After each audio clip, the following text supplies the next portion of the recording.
Mulshi pattern हा cinema Marathi सिनेसृष्टीमध्ये खूप गाजला। या सिनेमाचे दिग्दर्शक प्रवीण तरडे यांच्या भन्नाट अभिनयामुळे आणि सिनेमांमुळे प्रेक्षकांमध्ये खूपच लोकप्रिय आहेत। या सिनेमानंतर आता प्रवीण तरडे नवीन सिनेमा घेऊन येत आहेत।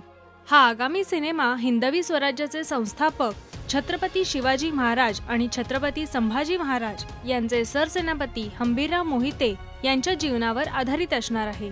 हिंदवी स्वराज्य राखलेल्या दोन्ही छत्रपतींचा सरसेनापती होण्याचा बहुमान ज्या एकमेव माणसाला मिळाला त्यांची ही गोष्ट सरसेनापती हंबीरराव, नाती नाही माती जपणारा योद्धा असं म्हणत प्रवीण तरडे यांनीच त्यांच्या फेसबुक अकाउंटवरून या चित्रपटाविषयी माहिती दिली होती।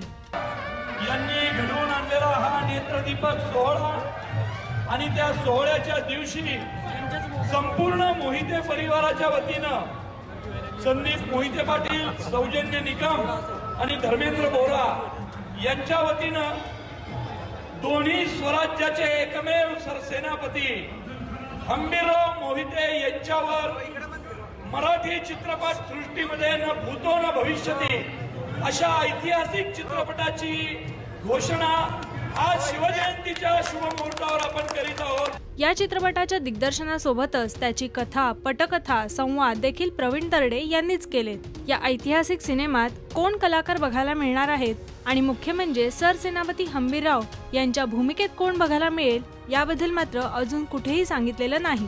शिवाय या सिनेमात दिग्दर्शनासोबत प्रवीण तरडे काम करणार का अशी देखील चर्चा होतीये।